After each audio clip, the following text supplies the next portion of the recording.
नमस्कार, मैं हूं ओमकार सिंह और आज होली है और होली का ये पर्व पूरे देश में हर्ष और उल्लास के साथ मनाया जा रहा है।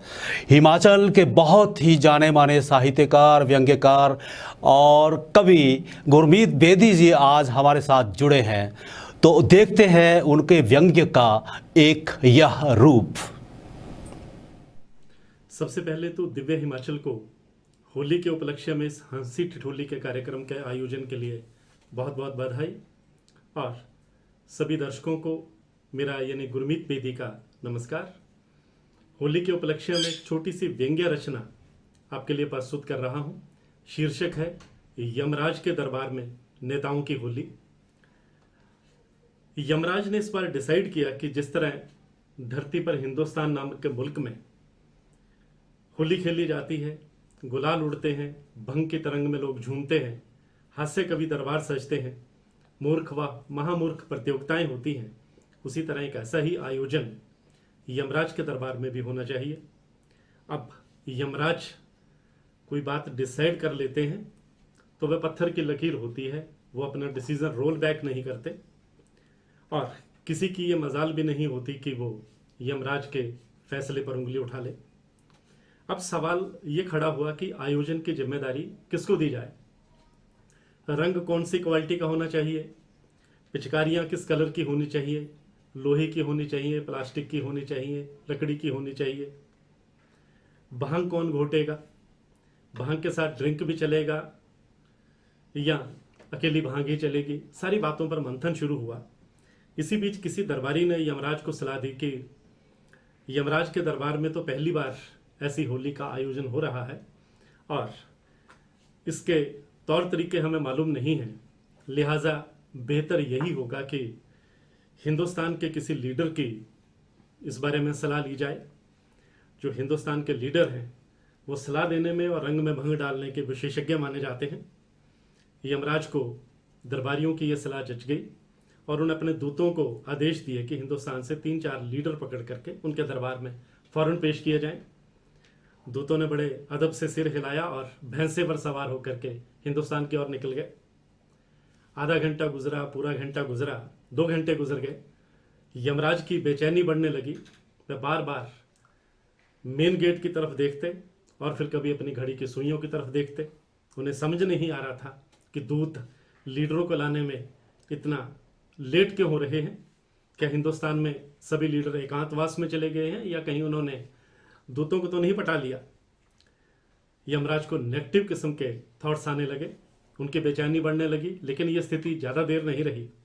धरती पर भेजे गए दूत 5 हिंदुस्तानी लीडरों को लेकर के यमराज के सामने प्रकट हो गए। 5 लीडरों ने यमराज का अभिवादन किया और फिर श्रद्धान्वित दोनों हाथ जोड़कर 60 डिग्री की मुद्रा में झुकते हुए कहा, आदेश दीजिए महाराज, किसके खिलाफ क्या षड्यंत्र रचना है, कौन कौन से वर्ग आपस में लड़ाने हैं। यमराज ने उनकी बातों का कोई जवाब नहीं दिया और दूतों पर सवाल दागते हुए कहा कि लीडरों को लाने में इतनी देरी क्यों हुई। इंतजार में जो मेरा ब्लड प्रेशर बढ़ा उसका जिम्मेदार कौन है। दूतों ने हाथ जोड़ते हुए कहा, महाराज, ये 5 लीडर एक साथ भैंसे पर चढ़ने को तैयार नहीं थे। इनमें से एक कह रहा था कि दक्षिणपंथी और वामपंथी एक साथ नहीं बैठ सकते। दूसरा लीडर कह रहा था कि उसे बाकी के 4 लीडरों पर भरोसा नहीं है। चौथे लीडर का कहना था कि वह अकेला ही 5 लीडरों के बराबर है, जबकि एक लीडर का कहना था कि उसको उसके हाईकमान ने सिर्फ हेलीकॉप्टर यात्रा के लिए अधिकृत कर रखा है। अब बड़ी मुश्किल से हम इन लीडरों को पकड़कर यहाँ लाए हैं और रास्ते में उन्होंने भैंसे को पटाने की कोशिश की। भैंसे 1-2 बार इनकी बातों में भी आ गया, इसलिए आपके दरबार में लीडरों को पहुंचाने में देरी हुई। अपने दूतों की बात सुनकर के यमराज जी चकरायमान हो गए। उन्होंने अपने सिंहासन पर बैठे बैठे लीडरों को शाप देते हुए कहा, अब भविष्य में कभी भी सामाजिक प्रतिष्ठा अर्जित नहीं कर पाओगे। हिंदुस्तान की धरती पर पैदा होने वाले सभी व्यंग्यकार, सभी कवि, सभी कॉमेडियन अपनी रचनाओं और अपनी प्रस्तुतियों के माध्यम से आप पर तंज कसा करेंगे, आप पर प्रहार किया करेंगे, अखबारों में आपके कार्टून छपा करेंगे, आपका सत्ता सिंहासन हमेशा हिलता रहेगा। यमराज के शाप सुनकर 5 लीडरों के पैरों तले जमीन खिसक गई। वे यमराज के चरणों में दंडात्मक होते हुए बोले, इस बार हमें बख्श दो महाराज, हम भविष्य में आपको शिकायत का मौका नहीं देंगे। अपने स्वार्थ के लिए अपने हाईकमान को नीचा दिखाकर हम इकट्ठे हो जाएंगे भैंसा तो क्या, खच्चरों पर चढ़कर आपके दरबार में पहुंच जाएंगे। बस एक बार धरती पर वापस भिजवा दीजिए। नीचे धरती पर चुनावों का मौसम चल रहा है और हमें अपने बेटे, बहुओं और पत्नियों को चुनाव जितवाना है। यमराज लीडरों की बात सुनकर के पसीज गए। अब शाप वापस तो नहीं लिया जा सकता। इससे दरबारियों में मैसेज जाएगा कि लीडरों ने यमराज से भी डील कर ली है। लेकिन दरबार में होली तो खेलनी पड़ेगी, भांग भी घोटनी पड़ेगी, गुलाल भी उड़ेगा। फिर अपन आपके लिए प्रार्थना करेंगे कि धरती पर आपके वंशवाद की बेल फलती फूलती रहे।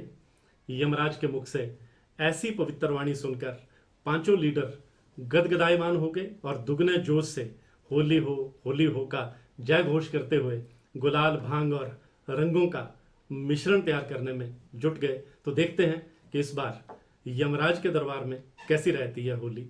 मैं गुरमीत बेदी अपनी व्यंग रचना के माध्यम से आप सबके साथ। सबसे पहले तो दिव्य हिमाचल को होली के उपलक्ष्य में इस हंसी ठिठोली के कार्यक्रम के आयोजन के लिए बहुत बहुत बधाई, और सभी दर्शकों को मेरा यानी गुरमीत बेदी का नमस्कार।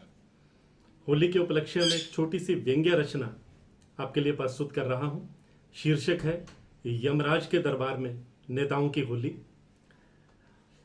यमराज ने इस बार डिसाइड किया कि जिस तरह धरती पर हिंदुस्तान नामक के मुल्क में होली खेली जाती है, गुलाल उड़ते हैं, भंग की तरंग में लोग झूमते हैं, हास्य कवि दरबार सजते हैं, मूर्ख व महामूर्ख प्रतियोगिताएं होती हैं, उसी तरह एक ऐसा ही आयोजन यमराज के दरबार में भी होना चाहिए।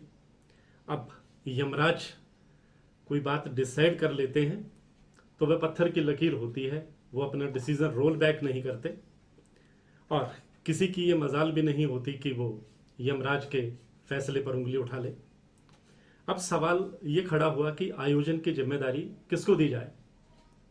रंग कौन सी क्वालिटी का होना चाहिए, पिचकारियाँ किस कलर की होनी चाहिए, लोहे की होनी चाहिए, प्लास्टिक की होनी चाहिए, लकड़ी की होनी चाहिए, भांग कौन घोटेगा, भांग के साथ ड्रिंक भी चलेगा या अकेली भांग ही चलेगी। सारी बातों पर मंथन शुरू हुआ। इसी बीच किसी दरबारी ने यमराज को सलाह दी कि यमराज के दरबार में तो पहली बार ऐसी होली का आयोजन हो रहा है और इसके तौर तरीके हमें मालूम नहीं हैं, लिहाजा बेहतर यही होगा कि हिंदुस्तान के किसी लीडर की इस बारे में सलाह ली जाए। जो हिंदुस्तान के लीडर हैं वो सलाह देने में और रंग में भंग डालने के विशेषज्ञ माने जाते हैं। यमराज को दरबारियों की यह सलाह जच गई और उन्होंने अपने दूतों को आदेश दिए कि हिंदुस्तान से 3-4 लीडर पकड़ करके उनके दरबार में फौरन पेश किए जाएं। दूतों ने बड़े अदब से सिर हिलाया और भैंसे पर सवार होकर के हिंदुस्तान की ओर निकल गए। आधा घंटा गुजरा, पूरा घंटा गुजरा, 2 घंटे गुजर गए। यमराज की बेचैनी बढ़ने लगी। वे बार बार मेन गेट की तरफ देखते और फिर कभी अपनी घड़ी की सुइयों की तरफ देखते। उन्हें समझ नहीं आ रहा था कि दूत लीडरों को लाने में इतना लेट क्यों हो रहे हैं। क्या हिंदुस्तान में सभी लीडर एकांतवास में चले गए हैं या कहीं उन्होंने दूतों को तो नहीं पटा लिया। यमराज को नेगेटिव किस्म के थॉट्स आने लगे, उनकी बेचैनी बढ़ने लगी। लेकिन यह स्थिति ज़्यादा देर नहीं रही। धरती पर भेजे गए दूत 5 हिंदुस्तानी लीडरों को लेकर के यमराज के सामने प्रकट हो गए। पांचों लीडरों ने यमराज का अभिवादन किया और फिर श्रद्धान्वित दोनों हाथ जोड़कर 60 डिग्री की मुद्रा में झुकते हुए कहा, आदेश दीजिए महाराज, किसके खिलाफ क्या षड्यंत्र रचना है, कौन कौन से वर्ग आपस में लड़ाने हैं। यमराज ने उनकी बातों का कोई जवाब नहीं दिया और दूतों पर सवाल दागते हुए कहा कि लीडरों को लाने में इतनी देरी क्यों हुई। इंतजार में जो मेरा ब्लड प्रेशर बढ़ा उसका जिम्मेदार कौन है। दूतों ने हाथ जोड़ते हुए कहा, महाराज, ये पांचों लीडर एक साथ भैंसे पर चढ़ने को तैयार नहीं थे। इनमें से एक कह रहा था कि दक्षिणपंथी और वामपंथी एक साथ नहीं बैठ सकते। दूसरा लीडर कह रहा था कि उसे बाकी के 4 लीडरों पर भरोसा नहीं है। चौथे लीडर का कहना था कि वह अकेला ही 5 लीडरों के बराबर है, जबकि एक लीडर का कहना था कि उसको उसके हाईकमान ने सिर्फ हेलीकॉप्टर यात्रा के लिए अधिकृत कर रखा है। अब बड़ी मुश्किल से हम इन लीडरों को पकड़कर यहाँ लाए हैं और रास्ते में उन्होंने भैंसे को पटाने भी कोशिश की। भैंसे एक 2 बार इनकी बातों में भी आ गया, इसलिए आपके दरबार में लीडरों को पहुंचाने में देरी हुई। अपने दूतों की बात सुनकर के यमराज जी चकरायमान हो गए। उन्होंने अपने सिंहासन पर बैठे बैठे लीडरों को शाप देते हुए कहा, आप भविष्य में कभी भी सामाजिक प्रतिष्ठा अर्जित नहीं कर पाओगे। हिंदुस्तान की धरती पर पैदा होने वाले सभी व्यंग्यकार, सभी कवि, सभी कॉमेडियन अपनी रचनाओं और अपनी प्रस्तुतियों के माध्यम से आप पर तंज कसा करेंगे, आप पर प्रहार किया करेंगे, अखबारों में आपके कार्टून छपा करेंगे, आपका सत्ता सिंहासन हमेशा हिलता रहेगा। यमराज के शाप सुनकर 5 लीडरों के पैरों तले जमीन खिसक गई। वे यमराज के चरणों में दंडात्मक होते हुए बोले, इस बार हमें बख्श दो महाराज, हम भविष्य में आपको शिकायत का मौका नहीं देंगे। अपने स्वार्थ के लिए अपने हाईकमान को नीचा दिखाकर हम इकट्ठे हो जाएंगे। भैंसा तो क्या, खच्चरों पर चढ़कर आपके दरबार में पहुंच जाएंगे। बस एक बार धरती पर वापस भिजवा दीजिए। नीचे धरती पर चुनावों का मौसम चल रहा है और हमें अपने बेटे, बहुओं और पत्नियों को चुनाव जितवाना है। यमराज लीडरों की बात सुनकर के पसीज गए। अब शाप वापस तो नहीं लिया जा सकता। इससे दरबारियों में मैसेज जाएगा कि लीडरों ने यमराज से भी डील कर ली है। लेकिन दरबार में होली तो खेलनी पड़ेगी, भांग भी घोटनी पड़ेगी, गुलाल भी उड़ेगा। फिर अपन आपके लिए प्रार्थना करेंगे कि धरती पर आपके वंशवाद की बेल फलती फूलती रहे। यमराज के मुख से ऐसी पवित्र वाणी सुनकर 5 लीडर गदगदायमान हो गए और दुगने जोश से होली हो का जय घोष करते हुए गुलाल, भांग और रंगों का मिश्रण तैयार करने में जुट गए। तो देखते हैं कि इस बार यमराज के दरबार में कैसी रहती है होली। मैं गुरमीत बेदी अपनी व्यंग्य रचना के माध्यम से आप सबके साथ। और गुरमीत बेदी जी की इस शानदार प्रस्तुति के बाद मैं आपको ले चलूंगा बिलासपुर, और बिलासपुर में आपको मिलवाऊंगा कविता सिसोदिया से।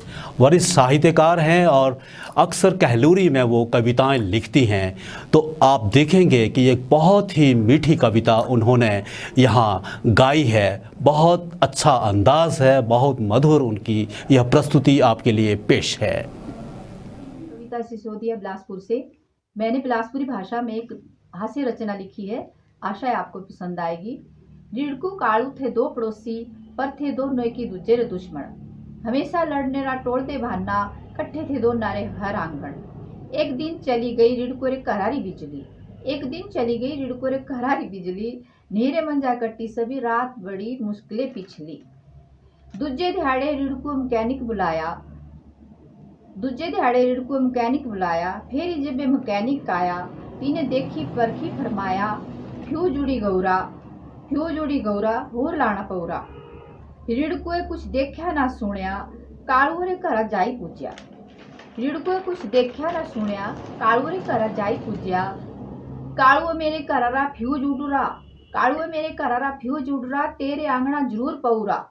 तै पितर लुकोई दितुरा, तेरा घरी मेरे घरा ते ऊपर आ। फिर छिड़ी गई खूब लड़ाई, दोनों मंझ हुई खूब मार कुटाई। हल्ला सुनी लोग आए, बड़िए कठने दोनों छुड़ाए। पुचोठरा थोबड़ा ले कारा जो आए। फिर एक दिन दोनों थे खड़ूरे, बस साजो निहालने थे लगुरे। जेबे रुकी बस दोनों जोड़े खोल ले, चढ़ी गए बसा बिना कुछ बोले। जेबे रुकी बस दोनों जोड़े खोले, चढ़ी गए बसा बिच बिना कुछ बोले। पताड़े पैरा दोनों बसा चढ़े, बसा थे कुछ सीटा बैठे कुछ खड़े। दोनों उतरे मंझ बुजारा, ता देखने जोगा हुआ नजारा। रिड़कू बोले जोड़े नहीं मिलते, कालू बोले मैं भी खोले बसा चढ़ दे। रिड़कू बोले जोड़े नहीं मिलते, कालू बोले मैं भी खोले बसा चढ़ दे। रिड़कू बोले कालू जो चोर, कालू बोले कोई नहीं था होर। मेरे जोड़े दे नहीं ता पुलिस लियानी, रिड़कू बोले मुआ ते मार खानी। दोना मंझ हुई खूब जुत्ता पतानी, लोके पुलिसा जो फोन करी दिता। पुलिसे तीना जो डंडे ने लग कीता। बेचारा जो गए पैरा ते पताने, घरा लाड़िए ते भी पै छितर खाने। एक दिन रिड़को रा बाबा मरी गया, सारे खारोन पीटड़ पई गया। सीड़ ले मड़थ्याणियां लगे चलने। मड़थ्याणियां बिलासपुरी भाषा में शमशान घाट को कहा जाता है, इसलिए मैंने शुद्ध बिलासपुरी भाषा में जो है रचना लिखी है। सीड़ ले मड़थ्याणियां लगे चलने, कालू रे आंगना ते लगे लंगने।